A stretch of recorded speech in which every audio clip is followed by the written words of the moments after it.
¿Cómo están allí? Del otro lado, muchas gracias por estar acompañándonos en este programa número 19 de Nosotras que nos queremos tanto. Doy la bienvenida a mis preciosas compañeras Telma Fardín y Carolina Fernández. Gracias, chicas. Seguimos resistiendo en modo virtual de momento, ¿sí?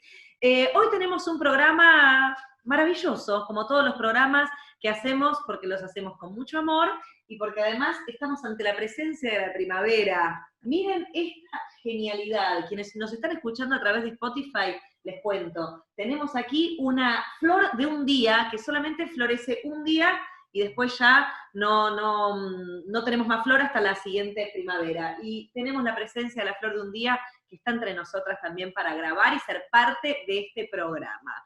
Así que, Dios. Dicho esto, contanos, Telmi, ¿quiénes son les invitades del día de la fecha? Bueno, además de tener a la flor de un día de invitada, tenemos otros invitados que duran un poco más que un día. Nos acompaña Soledad Dehesa. Es un placer escuchar hablar a esta mujer, abogada, por supuesto es una de las integrantes de la campaña por el aborto legal, seguro y gratuito. Está desde Tucumán, así que este es otro de los lujos que nos damos en este programa. Tenemos a Carito en el sur, hoy charlamos con Sole, que está en el norte, y hablamos de la situación también de su provincia particularmente. Ya tiene una mirada sagaz, así que fundamental escucharla. También charlamos con Joaquín Arvinday, menos mal que lo pronuncié más o menos bien. Joaquín nos va a hablar él es especialista en política de Estados Unidos. No hace falta aclarar por qué nos parece importante, vital, hablar de lo que está pasando en los Estados Unidos, así que tenemos ahí al traductor. Y por último, con Rubén Kovalinsin, Dios mío, me pusieron todos unos apellidos complejísimos. Con Rubén vamos a hablar de cáncer de próstata y de la salud, otro tema que tampoco hace falta demasiada presentación. En este contexto, hablar de salud también se vuelve vital. Buenísimo, sí, porque en noviembre también estamos hablando del cáncer de próstata, que está muy bien que podamos difundirlo, compartirlo y conocer cómo son los controles. Bueno, ya lo charlaremos con el doctor, no quiero explayarme más. Sí me quiero explayar, por favor, en el maridaje que tenemos hoy, específicamente este vino rosé. Caro Fernández, contanos un poquito. Tenemos un Pinot Noir Rosé. Este es un homenaje que hicieron desde la bodega a la nieta del dueño de la bodega, que se llama Sol, fíjense que dice Sol aquí, que tranquilamente podría decir Telmi y Caro, porque es una cruza entre el Pinot Noir que amo y el Blush que ama Telmi. Pero hermoso que puedan, qué lindas cosas que pasan en las bodegas familiares, ¿no? Digo, que te dediquen un vino, que te hagan un homenaje con tu nombre a este vino riquísimo de Humberto Canale, que nos vienen acompañando. Les mandamos un beso enorme a toda la gente de las bodegas Humberto Canale. Es riquísimo para tomar bien frío este Pinot Noir Rosé. Brindo por ustedes, chin chin. Brindo también por el Ministerio de Producción de Río Negro, que nos acerca esas delicias. Muchísimas, muchísimas gracias. Y bueno, y también vamos a hablar de otra copa que nos gusta mucho hablar, promocionar, difundir. Vamos a hablar de nuestra Maga Cup, Telma Fardín. Nuestra Maga, Dios mío, ¿cómo insiste con el Inés? Yo siento que es una cosa personal ya que te has tomado con esa parte de mi nombre. Bueno, placer absoluto que otra vez nos acompañe en este mes de noviembre, Maga Cup, ya decimos siempre industria argentina, y las invitamos a que se animen al universo de la copita, porque además de ser un elemento que nos permite vincularnos con nuestra menstruación de una manera diferente, en este momento de cambio de conciencia, donde nos damos cuenta de la importancia de cuidar nuestro planeta, es de material ecosustentable, y no solamente eso, sino que este dato a mí me parece espectacular, lo voy a leer para no equivocarme: 14.000 toallitas equivalen a una copita, 14.000. Fundamental entonces vincularnos de otra forma con nuestra menstruación y con el mundo, en este momento en el que estamos diciendo que es tan importante. Si no, todas las luchas son inocuas, si no cuidamos esta madre tierra que es la que nos contiene, la que nos sostiene, Les decimos que dura entre 5 y 10 años, así que también es un golazo para el bolsillo, no solamente para ese ecosustentable, sino para nuestra propia economía. Así que anímense a la copita. Y Ascurra, lo dije, estoy más o menos a la altura, che, porque yo le quiero contar a la gente, cada vez que hay que vender, nos sentimos dos boludas, Carolina y yo, al lado de la señora Ascurra, que tiene un máster en venta. Tuve más o menos muy bien mencionando, Mar. Excelente, felicitaciones. Y bueno, somos bien devotas de la copita menstrual. ¿Les parece que empecemos este programa número 19, compañeras? Tenemos mucho para contar, así que vamos a comenzar. Una alegría empezar este programa con la presencia de esta abogada impresionante, Sole Dehesa. Ella también es integrante de la campaña nacional por el aborto legal, seguro y gratuito, presidenta de la organización Mujeres por Mujeres, que lleva trabajando arduamente hace 5 años, y recientemente recibió el premio de la Asociación Internacional de Bioética, que reconoce el trabajo a quienes han hecho contribuciones ejemplares en materia de derechos humanos y en ética internacional. Sole, mil gracias por estar aquí desde tu Tucumán y en esta virtualidad. Mil gracias a ustedes, un placer para mí, un honor.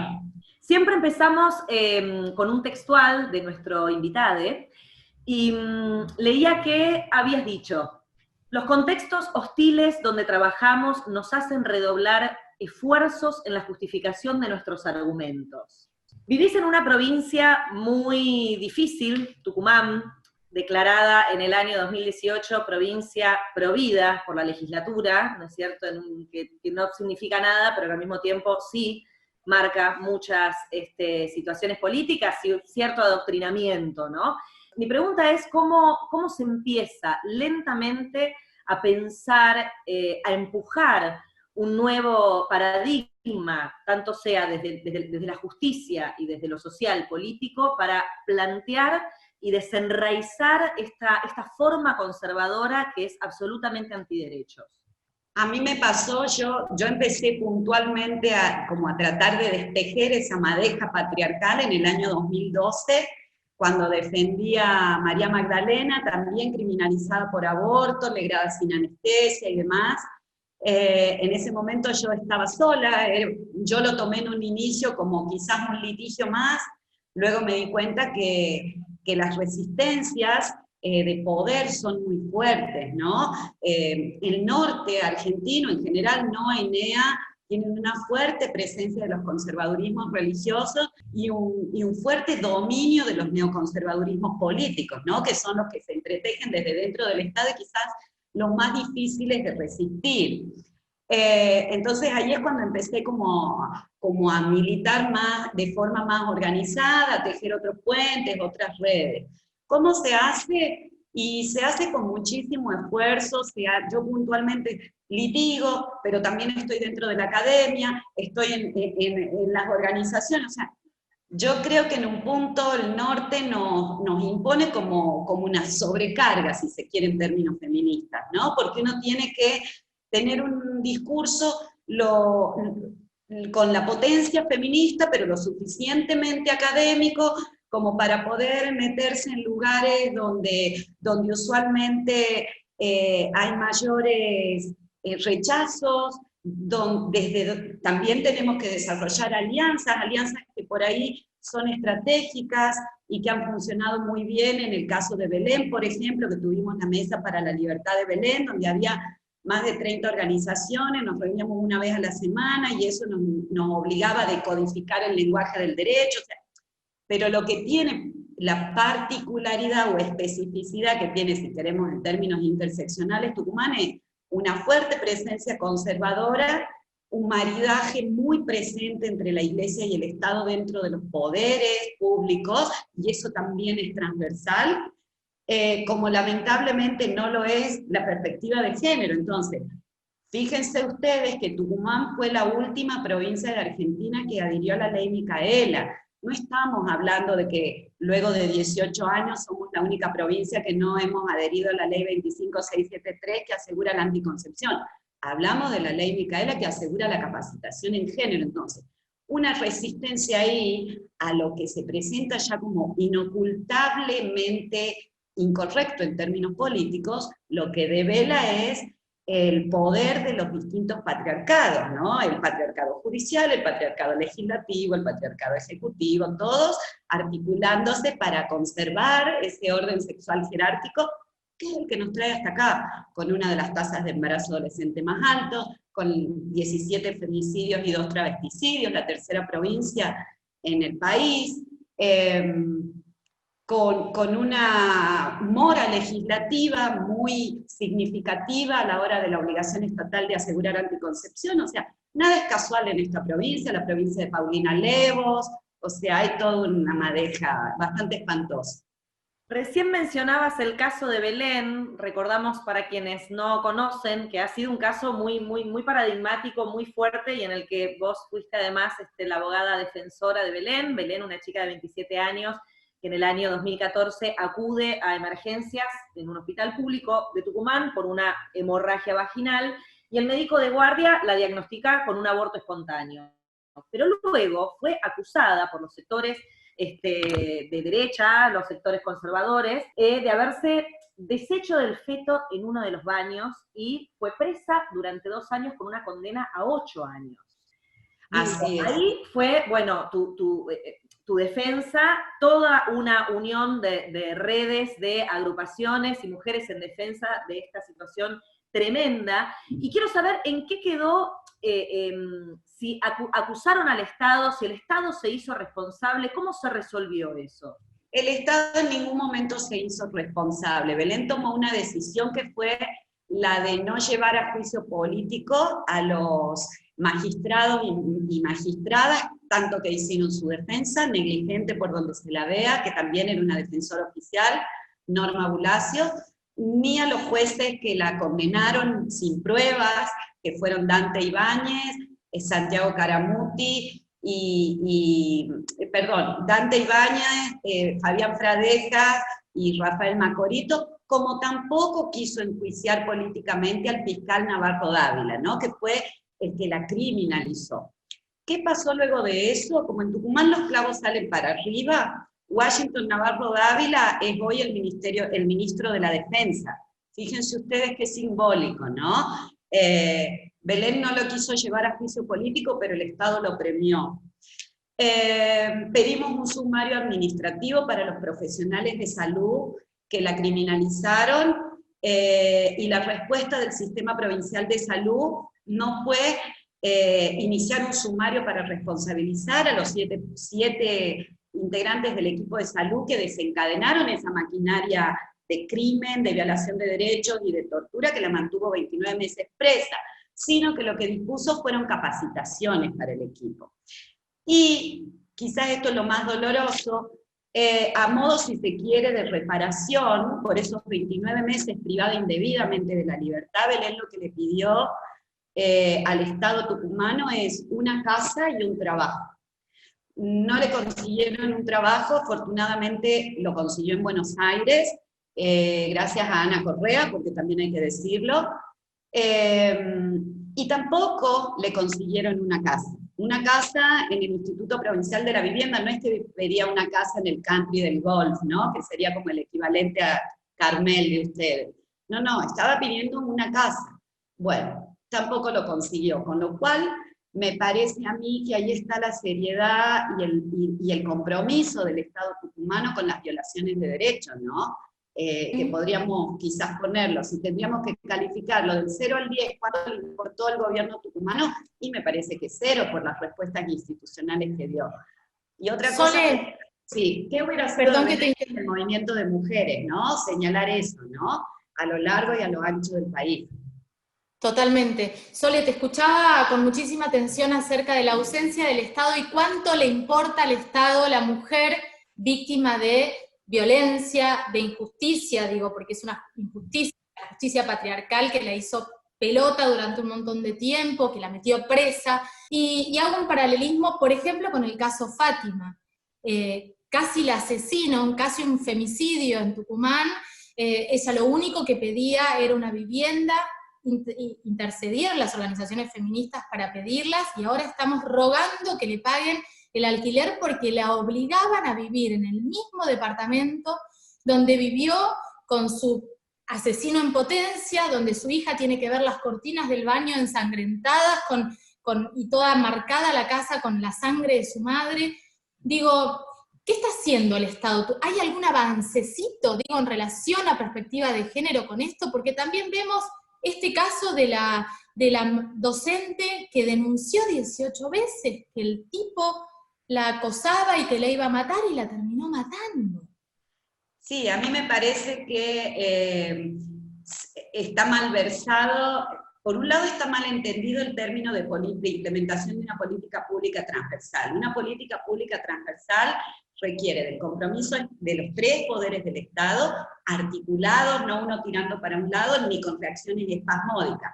¿A qué le llamo reacciones espasmódicas? Frente al caso de Fátima hacemos esto, frente al de Paola esto, al de Abigail tal o cual cosa.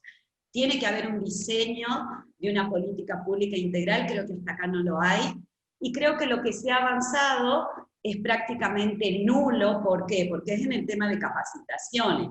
Ahora, las capacitaciones no son un milagrito, las capacitaciones son un dispositivo más. ¿Qué es lo que tiene que haber luego de una capacitación? Una evaluación de esa capacitación, no solamente a los fines de poder saber quiénes han asistido y quiénes no, sino qué tanto han impactado esas capacitaciones en el Poder Judicial, en el Poder Ejecutivo, en el Legislativo. ¿Por qué? Porque si después de hacer las capacitaciones, yo tengo 13 integrantes del Poder Judicial que en distintas medidas no lograron ya que el caso de Paola les llame la atención, no lograron prestarle atención a la desobediencia judicial, ¿yo qué es lo que tengo que entender? Que sí pueden haber acudido a la capacitación, mutean la capacitación, juegan al solitario y tenemos una muerta más, una muerte evitable. Y luego hay que evaluar en términos de sentencias. ¿Qué pasa?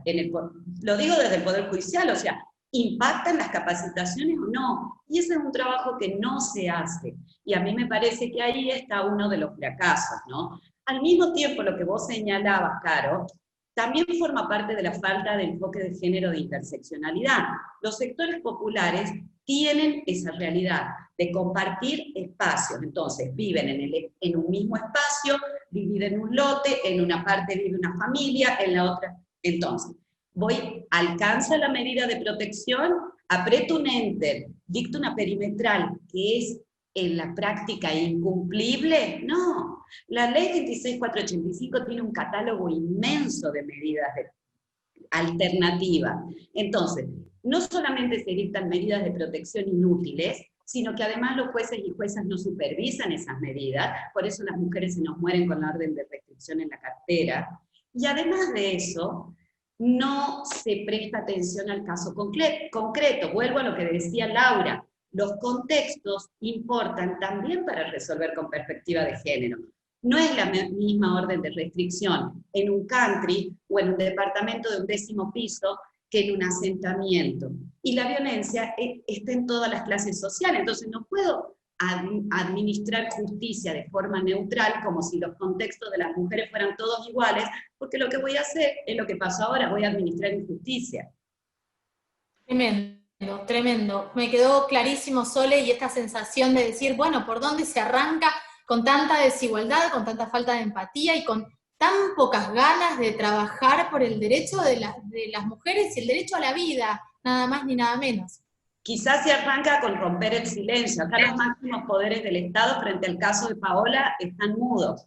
Y me parece que sobre los silencios se tejen las peores historias, sobre todo en historias como estas, ¿no? La peor de las historias con el peor de los finales no puede tener el mayor de los silencios estatales. ¿Por qué? Porque convalida, propicia y favorece la continuación de la violencia. Absolutamente, Sole, es hermoso escucharte, es importante, es vital que haya voces como la tuya en una provincia que también es la provincia del caso Alperovich, y que me parece fundamental cuando vos hablas en relación a los silencios. Bueno, acá tenemos a una denunciante, la sobrina de Alperovich, a quien hemos logrado llamar la sobrina de Alperovich y no ponerle nombre y apellido, cosa que me parece un triunfo, porque él en su perversión y en su revictimización constante hacia su sobrina, la nombró en Twitter en aquel momento en el que ella se atrevió a denunciar. Ella denuncia en la ciudad de Buenos Aires y en Tucumán, tramitan las dos causas, porque en ambos territorios sucedieron hechos denunciables. Yo acá creo que es un gran ejemplo de todo este entramado que vos estás mencionando, ¿no? De tantos agentes que deberían hacer algo por procurar la justicia. Primero deberían procurar que estas cosas no sucedan, y después garantizar que no haya impunidad para este tipo de personas. Pero sin embargo tenemos impunidad porque el caso no avanza, cuesta mucho que se dé un avance, y además lo tenemos a él ocupando, con licencia, ocupando una banca representativa de toda esta ciudadanía, cuando, ¿hasta qué punto podemos esperar a que la justicia diga algo? Si conocemos que los tiempos de la justicia son revictimizantes y no tienen, y además a nosotras nos dicen, tardó mucho en hablar, pero eso no se le pregunta a la justicia, tardó mucho en dar una respuesta. ¿Qué pasa con el caso Alperovich, Sole? Y mira, el caso Alperovich está detenido, me parece que precisamente en los laberintos de la justicia, que me parece a mí que no son ingenuos, se crean para crear unos obstáculos para el acceso a la justicia. Esa es una de las faltas de perspectiva de género. Aplicar las normas de forma neutral como si fueran cualquier caso. Las víctimas denuncian violencia cuando pueden. ¿Cómo pueden? Sobre todo si están en un contexto de desigualdad de poder tan cruda, tan apabullante, ¿no? Entonces, que se siga razonando los tiempos de la justicia, o las diligencias, o las jurisdicciones, o las licencias, como si fuera cualquier caso, eso también corre un velo acerca de la falta de perspectiva de género transversal. ¿Por qué? Porque se continúa sobrecargando en las espaldas de las víctimas el impulso procesal de todos los procesos. Se sobrecarga las espaldas de denuncias. Se pierde de vista que una víctima, para denunciar, tiene que deshacerse de cualquier despojo o vestigio de intimidad que tenga. Tiene que tirar su vida de la forma más indolente al sistema penal. El Estado arroja a la víctima al sistema penal de forma indolente. ¿Por qué? Porque luego los mismos subterfugios de la justicia son los que amparan a los asediadores, a los violadores, a los abusadores. ¿En qué? En trámites burocráticos que no están pensados para llevar justicia, sino todo lo contrario, para obstruir la búsqueda de la verdad material, para obstruir la finalización de los conflictos sociales. Por eso es que tenemos en el caso de Abigail, luego de que el Estado no toma una denuncia, una pueblada donde se mata a un sospechoso. A la postre de eso, ¿cuál es la lectura? Claro, las feministas son punitivistas. No, las feministas no somos punitivistas, las feministas estamos convencidas que el castigo llega tarde. Las feministas queremos prevención, pero prevención en serio. Basta de sacarse fotos con hashtag, fotitos en la marcha, y hashtag ni una menos, o galería de eventos en la capacitación, si luego nadie va a arbitrar el diseño de una política pública para que deje de ocurrir lo que sabemos que está diseñado para que ocurra. Perdón que me pongo así como en modo violencia arriba, pero bueno. No, bueno, y también un poco volviendo a tu textual, pienso esta cosa que nos dicen, ¿no? Si nos enojamos, tenemos que, además de bancarnos todo esto, tener un tono amoroso y dulce, porque si no, chicas, impacientes. Bueno, pero qué sobrecarga, ¿no? Nos enojamos, sí, disculpen las molestias, nos están matando, nos siguen violando, perdón las molestias. Sí, perdón que me exalte. Para cerrar con el tema Alperovich, ¿qué pensás? Porque entendemos que desde el espacio político nos dicen, bueno, nosotros no podemos, hasta no tener un dictamen oficial de la justicia, quitarle su puesto. Entonces lo único que podemos hacer es permitir, porque tenemos de hecho compañeras dentro de ese espacio que también reniegan de tener a este hombre como parte de su fuerza. Pero se agarran de lo que dice la Constitución en relación a que no se lo puede despedir hasta que no haya un fallo oficial de la justicia. ¿No crees que acá por lo menos deberíamos generar desde el movimiento de mujeres que este hombre esté obligado a renunciar? No alcanza con que solamente se tome licencia. yo me atrevo a dar una vuelta de tuerca para que terminemos nosotras de la cosa supererogatoria, siempre nosotras, nosotras, nosotras.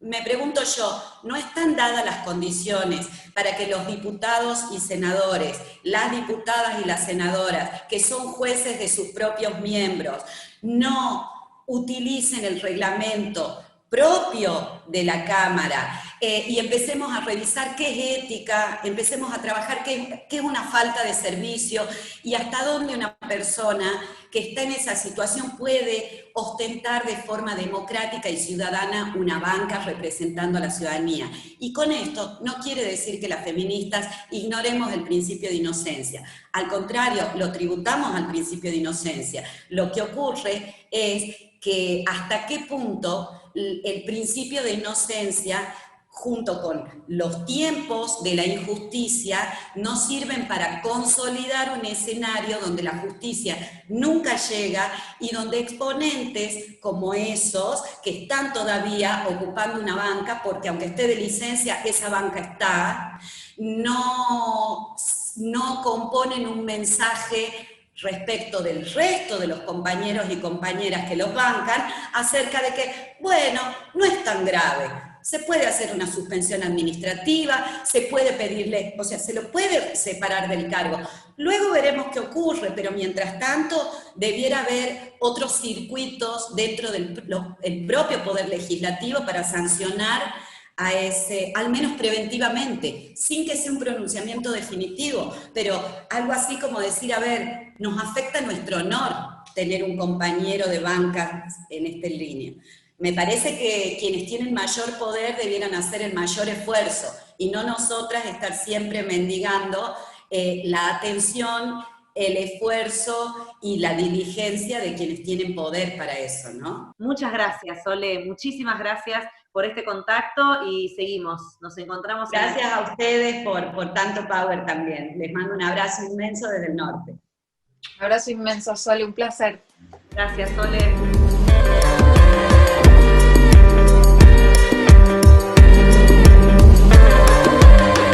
Muy bien, y esta semana donde es fundamental hablar de lo que está pasando en Estados Unidos, tenemos el gustazo de recibir a Joaquín Argindey para charlar sobre esto. Les cuento que es especialista en política de los Estados Unidos, así que nos va a ayudar a dar un vistazo para los que por ahí no estamos tan en órbita. Y te cuento, Joaquín, que arrancamos siempre con un textual de nuestros entrevistados, entrevistadas, y el que elegí tuyo, me parece que te presenta maravillosamente, es "Yo miro los Estados Unidos para que ustedes no tengan que mirarlos".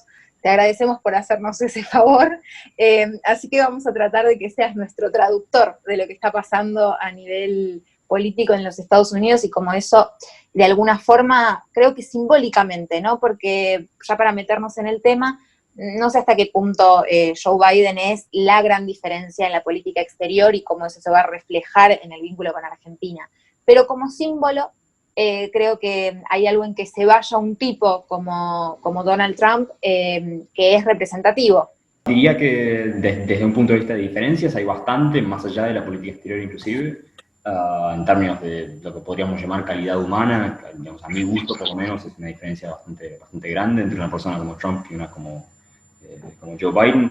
A un nivel inmediato, yo creo y incentivaría que otras personas creamos que el cambio climático es un fenómeno real, es algo que realmente está ocurriendo y que es un riesgo para la humanidad, y que Joe Biden parece ser una persona con un interés genuino en abordar ese problema de una forma científica y de intentar de alguna forma paliar los efectos que tendría sobre la humanidad de ahora a los siguientes 20, 30, 50 años. Creo que esa, para empezar, va a ser la diferencia fundamental. Y luego, bueno, dependiendo de dónde estemos en el mundo, en América Latina en particular, va a haber un montón de cosas relacionadas a la migración, relacionadas a la integración económica con Estados Unidos, también al cambio climático desde un punto de vista de actualización y modernización de la forma en la cual producimos energía. Creo que va a ser un cambio importante. De todas maneras, depende todavía de un montón de factores que no están del todo establecidos. El Congreso, por ejemplo, va a tener una segunda ronda de elecciones en enero en un estado que se llama Georgia, no está Atlanta.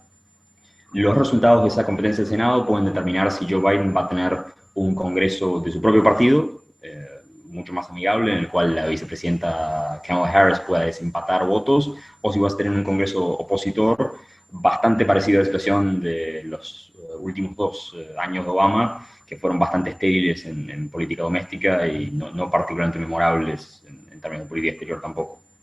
Bien, gracias. Muchas cosas para preguntarte, especialmente por todo lo distinto que es en cuanto a leyes y cómo está conformado, ¿no? La política estadounidense por confederaciones.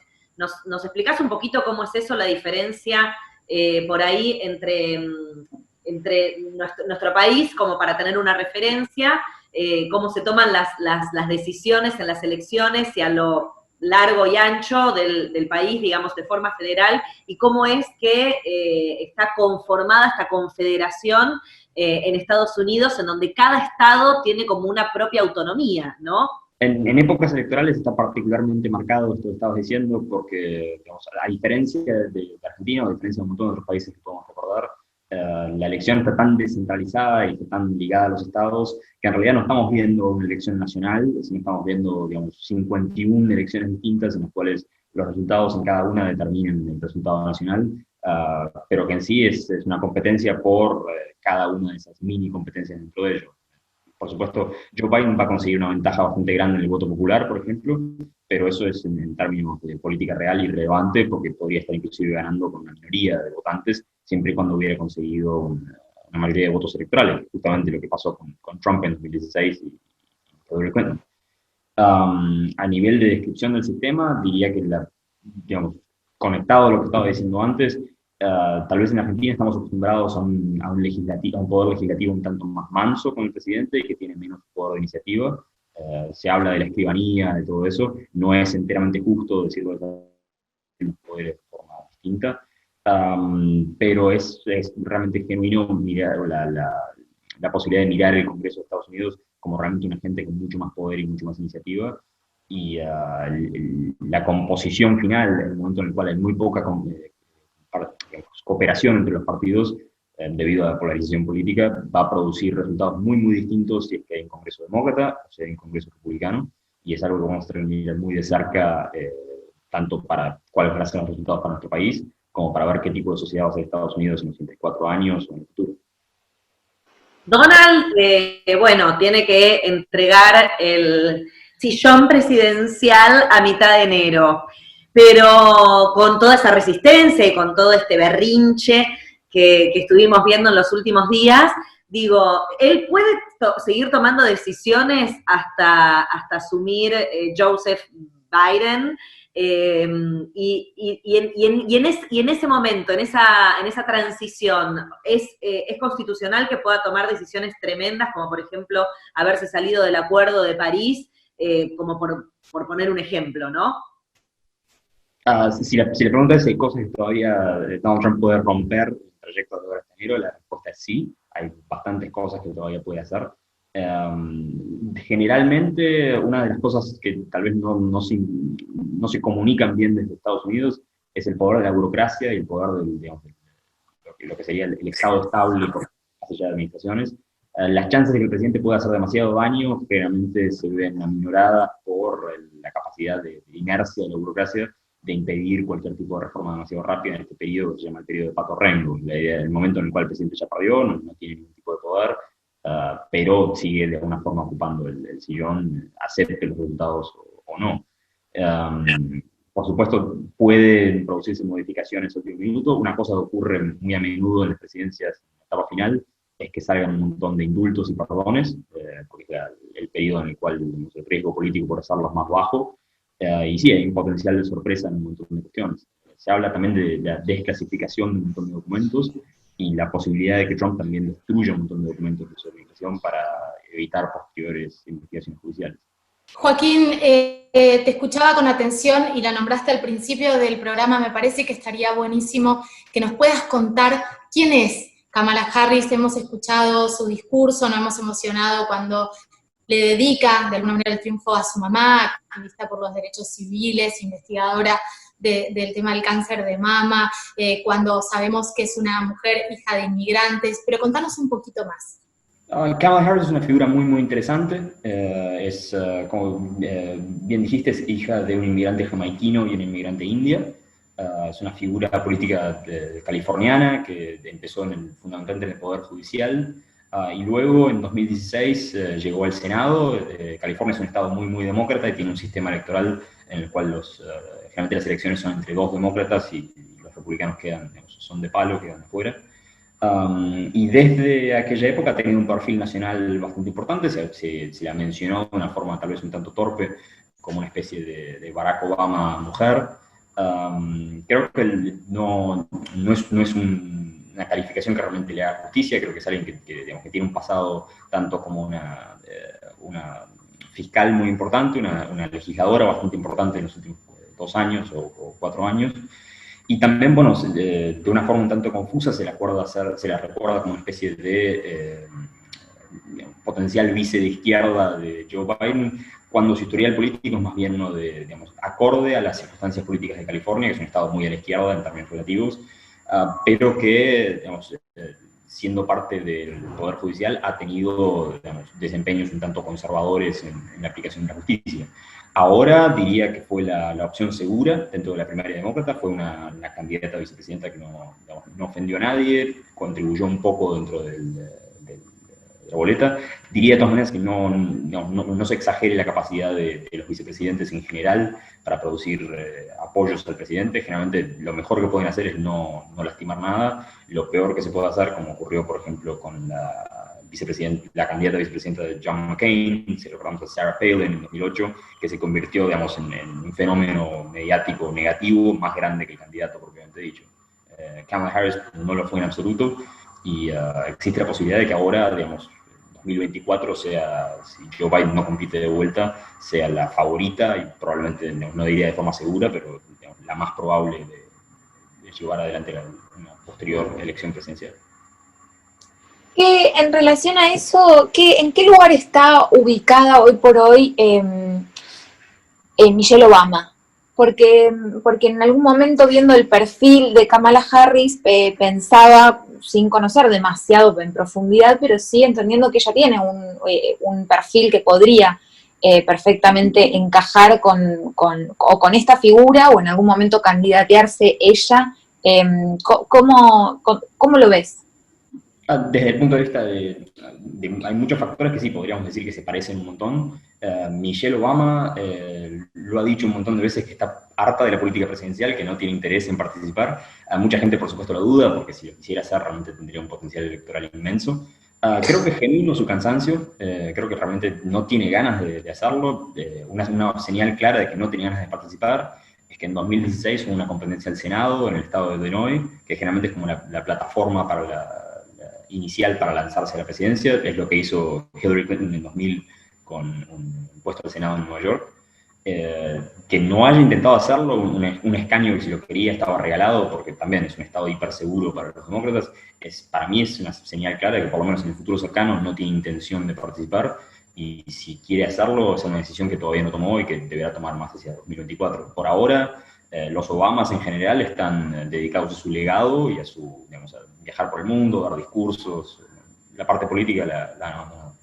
Por último, para terminar, ¿no?, de entender un poco esto que se habló mucho en los medios, pero que no termina de ser claro, no va a ser lo último, porque me acabo de dar cuenta que hay una cosa más que te quiero preguntar, pero esto es lo anteúltimo. En relación a Donald Trump diciendo paren de contar, algo que en algunos programas que incluso llegaron hasta acá, se vio que se entendía que gran parte del electorado, del capital electoral de Joe Biden, iba a votar por correo y se podía hacer con anticipación. Entonces él dijo, dejemos de votar. Y en relación a esto, va a ser la siguiente pregunta, pero ¿cómo es? ¿Es seguro esta gran democracia, la democracia que nos han vendido al mundo entero? ¿Es seguro que los votos viajen por correo? ¿No se han perdido votos en el camino? Yo diría que es seguro. La fracción diminuta de votos que se pierden no alcanzan a modificar la elección, ni siquiera elecciones más pequeñas a nivel municipal. Okay. Estados Unidos, si mal no recuerdo, viene votando por correo, al menos parcialmente, desde la Guerra Civil. Es un sistema que se instauró para los soldados en las líneas de batalla, que podían votar en su hogar, inclusive sin tener que trasladarse hasta ahí. Y Estados Unidos vota, hay jurisdicciones que votan por correo, digamos, de forma masiva o total, o casi total. Los medios de comunicación, prácticamente todos, excepto pocas cadenas, cortaron el momento en el que estaba dando un discurso que era de alguna forma generar miedo en el electorado, hablando de votos, Donald Trump estoy hablando, votos legales y votos ilegales, y hubo una represión por parte de los medios de comunicación, automáticamente quitando lo que estaba diciendo el presidente, porque más allá de que ya no sea que haya ganado Joe Biden, es el presidente actual de los Estados Unidos. Se vio como una censura o como una cuestión ética de parte de los medios de comunicación, porque nosotros por ahí lo leemos como, bueno, qué bueno que no se dé, pero estamos hablando también de libertad de expresión. Sí, la libertad de expresión, de todas maneras, vista desde la parte de los medios, implica la capacidad de poder determinar qué es una noticia y qué no. El presidente no tiene la capacidad al nivel argentino de hacer una cadena nacional y de decir, bueno, los medios tienen que cubrir esto sí o sí. Generalmente cuando el presidente anuncia cosas, los medios lo hacen por una cuestión de tanto de interés público como de cortesía. Esta vez fue un intento de manipulación, digamos, burdo de los resultados electorales y de la verdad, y en sí se tomó una decisión editorial de no cubrirlo simplemente por una cuestión de responsabilidad nacional. Muchísimas gracias, Joaquín. Buenísimo escucharte y seguro nos quedaron un montón de preguntas, ¿no, compas? Sí, claro que sí, pero la verdad es que como pantallazo me parece que está buenísimo poder haber tenido esta charla y meternos un poquito. Vamos a seguir leyéndote a vos para no tener que mirar a Estados Unidos, Joaquín, gracias. Un placer estar con ustedes. Muchas gracias, te mandamos un abrazo. Bueno, y seguimos aquí en Nosotras que nos queremos tanto, como lo anunciamos al principio del programa. Estamos con el doctor Rubén Covalicin, que nos está acompañando desde octubre, y así como en octubre hablamos del cáncer de mama y estuvimos dando recomendaciones, para nosotras es fundamental seguir hablando de tratamientos, de síntomas y aportando desde este lugar algo en relación a la salud, y en este caso a lo oncológico. Estamos en el mes del cáncer de próstata. Rubén, bienvenido otra vez y gracias por hacerte el huequito. Gracias a ustedes por la invitación, gracias por colaborar con ustedes y con su audiencia y poder ayudar en esto de poder, digamos, que la gente aprenda y se entusiasme con cosas que pueden ayudar a su calidad de vida y a su sobrevida, ¿no? Sin duda. El mes de noviembre es el mes del cáncer de próstata, de la misma manera que en octubre es el mes de cáncer de mama. Lo que busca esto es concientizar, en este caso a los hombres, sobre los síntomas y sobre las actividades que debemos realizar, ya que el cáncer de próstata es un cáncer relativamente frecuente, yo diría muy frecuente entre los hombres. Alrededor de, así como en las mujeres, el otro día conversábamos, eran alrededor de entre 20 y 25 mil casos nuevos por año. En el cáncer de próstata son alrededor de 15.000 casos nuevos por año que enferman de un cáncer de próstata, con lo cual es una enfermedad importante, especialmente cuando tenemos más de 50 años.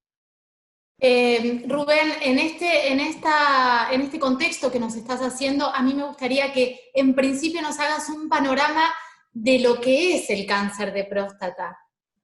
El cáncer de próstata es, como ustedes saben, la próstata es un órgano masculino, efectivamente, que está ubicado debajo de la próstata y, digamos, está dentro del aparato reproductor masculino. Este órgano único en el hombre solamente, digamos, y no en la mujer, es un órgano que puede enfermarse, especialmente después de los 50 años, y puede dar síntomas, y a veces no tanto, digamos, por lo tanto es importante que lo tengamos en cuenta, digamos. Totalmente. Si tenemos más de 50 años, debemos pensar que debemos controlarnos de alguna manera. Hoy por hoy existen algunos mecanismos de control que pueden permitirnos, así como en la mujer está la mamografía y el famoso mamografiate, en el cáncer de próstata es que nos revise un urólogo, de alguna manera.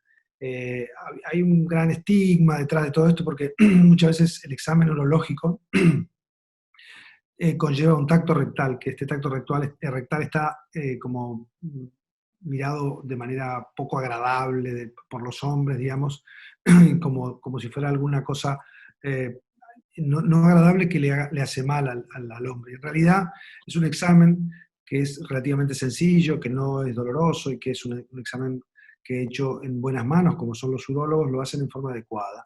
Previamente a eso tenemos un análisis, que es el famoso PSA, que muchos conocen, que también nos puede ayudar a detectar. Entonces un PSA, una consulta al urólogo puede salvarnos la vida de alguna manera. Como decíamos en la mujer, una mamografía, una ecografía mamaria y un examen mamario puede salvar vidas. En este caso, un examen por el urólogo, una consulta al urólogo y un PSA puede salvar vidas.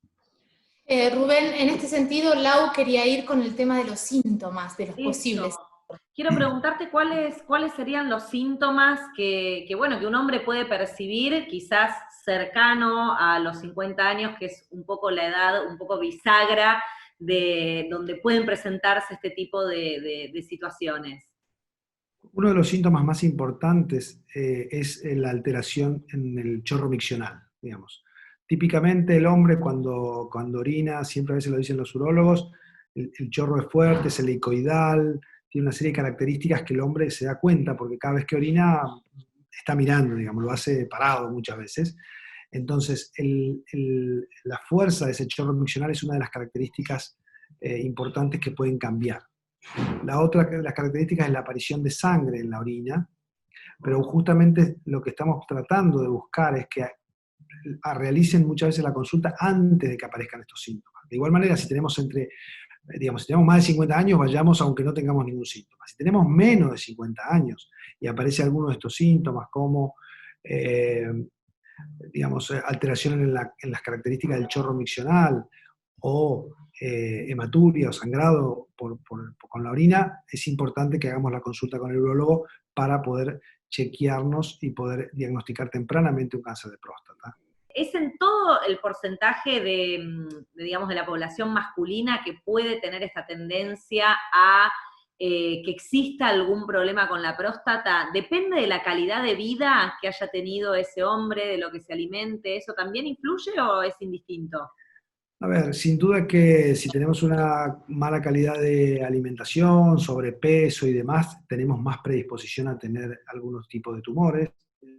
Algunos están probados, otros hay como una relación estrecha, el cáncer de colon, el cáncer de próstata también de alguna manera. O sea, el sobrepeso es un factor, con lo cual tener una dieta adecuada, actividad física, puede ayudarnos. Pero esto no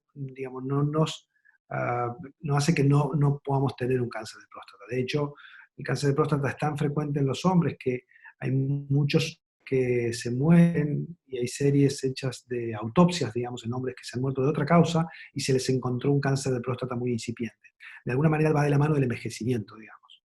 El envejecimiento del ser humano y el envejecimiento celular genera un riesgo aumentado de muchos tumores, y en este caso de la próstata y de las células de la próstata que predisponen a tener un cáncer de próstata. Pero después pueden ser muy diferentes. Hay tumores que son de muy lento crecimiento y que se los puede vigilar, y hay otros tumores que son muy agresivos y pueden dar metástasis rápidamente. Por lo tanto, es muy importante hacer la consulta para saber qué tipo de tumor, primero que tenemos un tumor o no, y segundo, qué tipo de tumor tenemos, porque por ahí tenemos 75 años, un PSA levemente elevado y un tumor de crecimiento lento que podemos vigilar y no hacer ningún tipo de tratamiento también.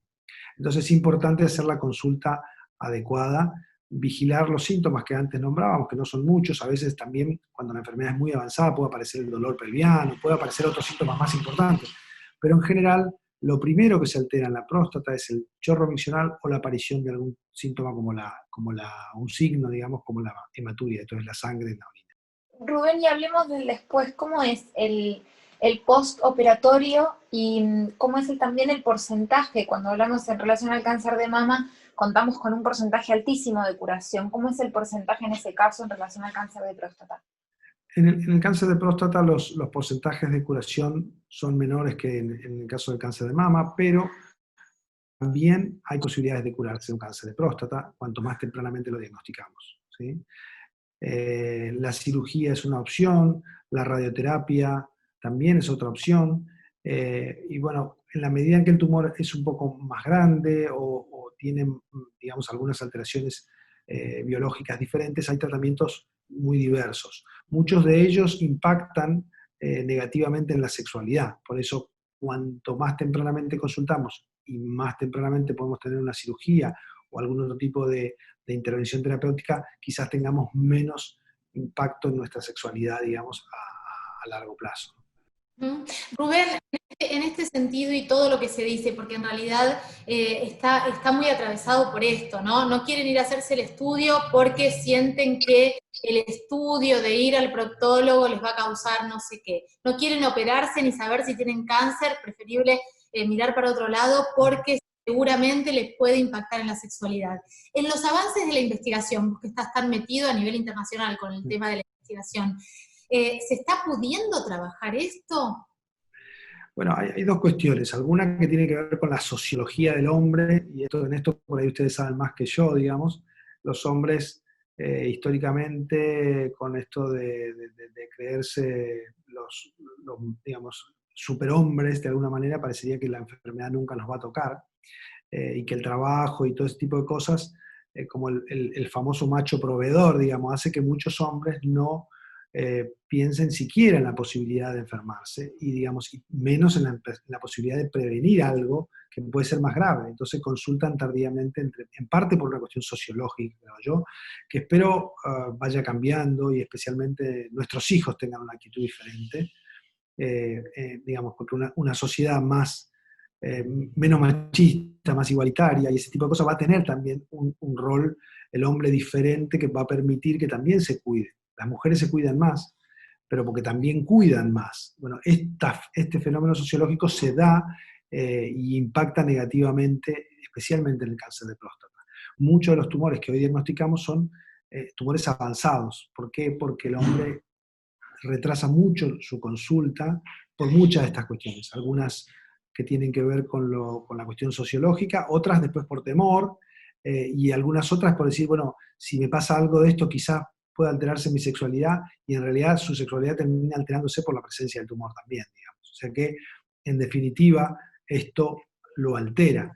Por lo tanto, creo que lo mejor que podemos hacer es educar y educarnos para consultar tempranamente y para poder enseñarle a nuestros hijos que no somos superhombres, sino que somos seres humanos, igual que las mujeres, que tenemos que compartir el trabajo y no creernos que somos nosotros más importantes del planeta, y eso hace la famosa frase, nos morimos con las botas puestas, digamos. En realidad, las botas pueden ser de la guerra o las botas pueden ser del trabajo, pero muchas veces estamos permanentemente metidos en el trabajo, ignorando los signos de alarma que da el cuerpo sobre algunas de estas cuestiones. Y en el caso del cáncer de próstata, no solo tenemos que darle importancia a signos de alarma que podemos ver todos los días y a cada rato, porque digamos, uno va a orinar varias veces en el día, con lo cual uno se puede dar cuenta que algo está pasando porque cambia, y es un síntoma muy sensible, puede cambiar y eso puede ayudarnos a detectarlo. Y por otro lado tenemos mecanismos. Hoy la tecnología nos ha llevado a que un análisis de sangre, como es el PSA, más una resonancia magnética que se llama multiparamétrica, que puede diagnosticar y mirar muy bien la próstata, puede ayudarnos a evitar una biopsia innecesaria y controlarnos en forma adecuada. Y cuando es necesaria, hacerla y darnos mejores chances curativas. Totalmente. Digo, diagnóstico temprano y el tratamiento lo antes posible. No esquivarle los estudios, estar atentos a los síntomas, y está buenísimo todo el análisis sociológico que le diste y el enfoque que le diste a esta primera charla en relación al cáncer de próstata. Igual durante todo el mes vamos a seguir dando algunas recomendaciones como lo vinimos haciendo el mes pasado, Rubén. Te agradecemos muchísimo esta charla, sabemos que estamos en un contexto muy difícil en relación al sistema sanitario, al sistema de salud público y privado, así que es doblemente el esfuerzo de estar acá con nosotras ayudando a informar. Gracias. Muchas gracias a ustedes por la invitación. Muchas gracias porque me dan la oportunidad de poder colaborar con ustedes en esto y difundir algo que creo que nos hace bien a todos, hombres y mujeres. Gracias.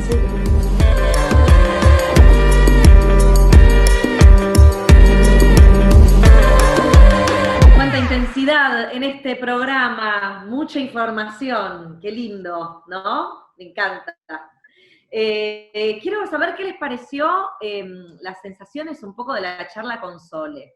Ay, a mí, bueno, además está decir que es un placer escucharla a Sole, pero me parece que es importante resaltar que se corre de la violencia simbólica, que significa hablar en términos de abogados, de abogadas, de la justicia, ese lenguaje que nos queda tan lejos a veces, para explicarnos de una manera clara concisa y poder empatizar con lo que está pasando también a la otredad. Así que me parece que lo de Sol es resaltar eso, ¿no? Poder escucharla y entender lo que está sucediendo y ponerlo en nuestra propia carne.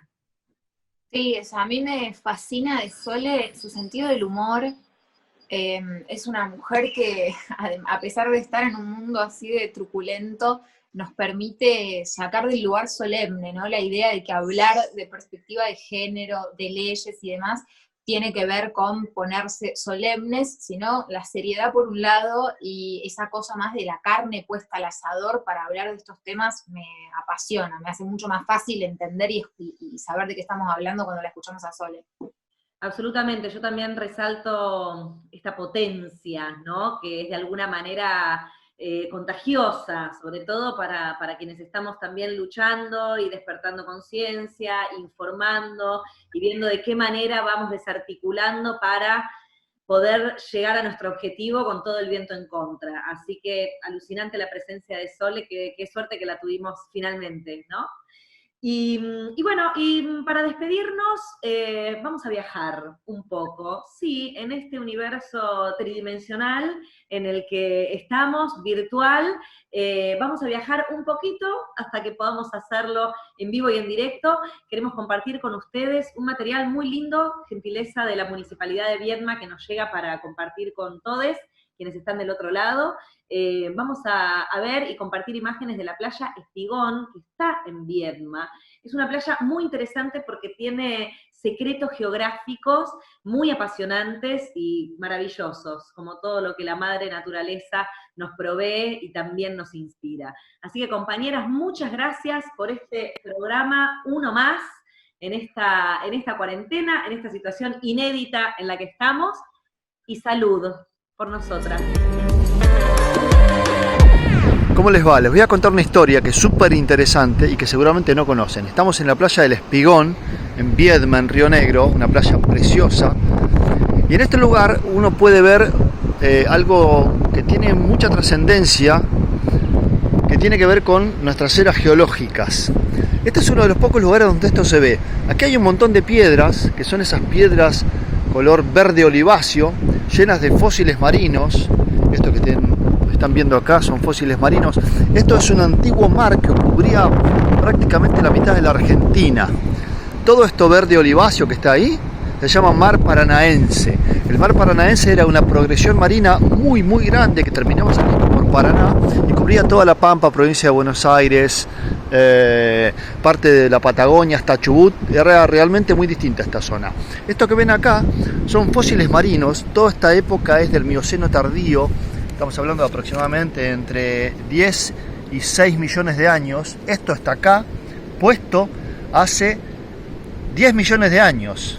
¿Sí? 10 millones de años esperando a que uno venga acá a mirarlo y a entenderlo.